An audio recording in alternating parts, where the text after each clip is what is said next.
নমস্কার, আমি চন্দ্রা। আমি আমার ফুড এন্ড লাভ চ্যানেলে আবার আপনাদেরকে স্বাগত জানাচ্ছি।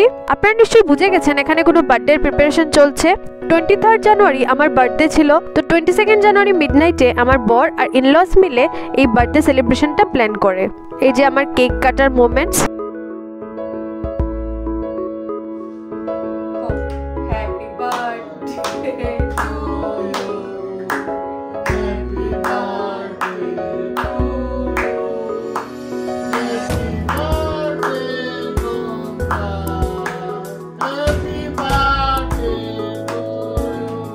আমি সত্যি নিজেকে ব্লেসড মনে করি যে আমি এরকম ইনলস পেয়েছি। ওরা আমাকে সবসময় নিজের মেয়ের মতোই আদর করে। সবাই মিলে এখানে আমার বার্থডে সেলিব্রেট করছে। কেক কাটা শেষ, এবার আমি সবাইকে কেক খাইয়ে দিচ্ছি। 22 জানুয়ারি মিডনাইটে আমি কেকটা কেটেছিলাম।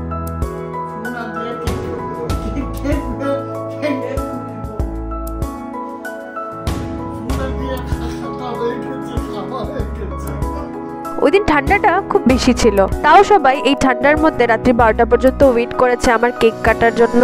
আর এই যে আমি দু হাতে কেক খাচ্ছি। কেকটা সত্যি খুব টেস্টি ছিল। যেহেতু বার্থডে, তাহলে বার্থডে স্পেশাল লাঞ্চ তো করতেই হবে।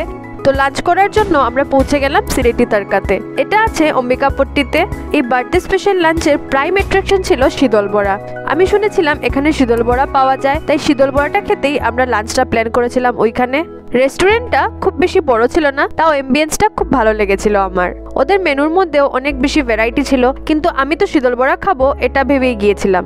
এমনিতেই লোকে বলে পেটে ভাতে বাঙালি, তো দুপুরবেলা ভাত তো লাগবেই, ভাত ছাড়া অন্য কিছু চলবে না। তাই আমি অর্ডার করেছিলাম একটা চিকেন থালি, আর ও অর্ডার করেছিল একটা এক থালি আর সাথে শীতল বড়া। দুপুরের লাঞ্চটা বেশ ভালোই ছিল। গরম গরম মুসুর ডাল, তার সাথে সয়াবিনের সবজি, টমেটোর চাটনি, পাঁপড় আর মিষ্টি কুমড়ো ভাজা, তার সাথে চিকেন কারি।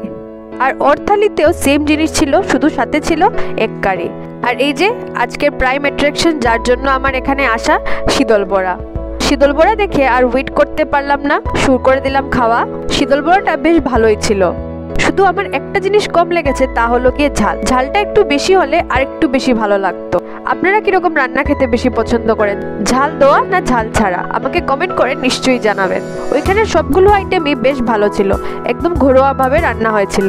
বার্থডে লাঞ্চটা বেশ ভালোই হয়েছে। বাড়িতে গিয়ে দেখলাম মা পায়েস বানিয়েছে। পায়েস ছাড়া তো বার্থডে ইনকমপ্লিট। সবকিছুই খেয়েছিলাম, শুধু মিষ্টি মুখটা করা হয়নি। বাড়িতে এসে এটাও হয়ে গেল। তারপর সন্ধ্যাবেলা চলে গেলাম রামকৃষ্ণ মিশনে আমাদের গুরুদেবকে প্রণাম করতে।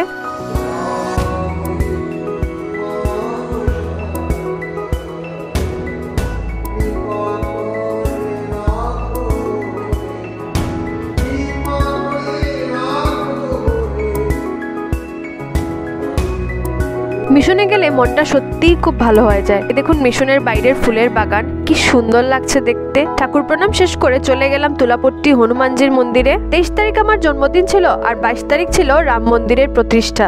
তাই সবগুলো মন্দিরই ওই সময় খুব সুন্দরভাবে সাজানো হয়েছিল। দেখুন কি সুন্দর লাগছে মন্দিরটাকে দেখতে। রাম মন্দিরের প্রতিষ্ঠার জন্য শিলচরকেও খুব সুন্দরভাবে সাজানো হয়েছিল। দেখুন কি সুন্দর লাগছে রাস্তাগুলোকে দেখতে। তারপর চলে গেলাম শ্যামসুন্দরের মন্দিরে। দেখুন এই মন্দিরটাকেও কি সুন্দরভাবে সাজানো হয়েছে। আর এই যে ঠাকুরের প্রতিমা, ঠাকুরের মুখটা দেখতে কি যে ভালো লাগছিল কি বলবো। দেখুন ঠাকুরকে কি সুন্দর ঠান্ডার মধ্যে গরম কাপড় দিয়ে সাজানো হয়েছে।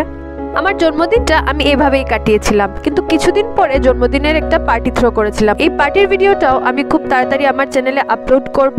আপনাদের যদি এই ভিডিওটা ভালো লাগে তাহলে একটা লাইক, শেয়ার এন্ড সাবস্ক্রাইব করে দেবেন। আপনাদের এই একটা শেয়ার আমার এই চ্যানেলটাকে গ্রো করার জন্য অনেক সাপোর্ট করবে, আর আমি আপনাদের জন্য আরো ভালো ভালো কন্টেন্ট নিয়ে আসতে পারবো।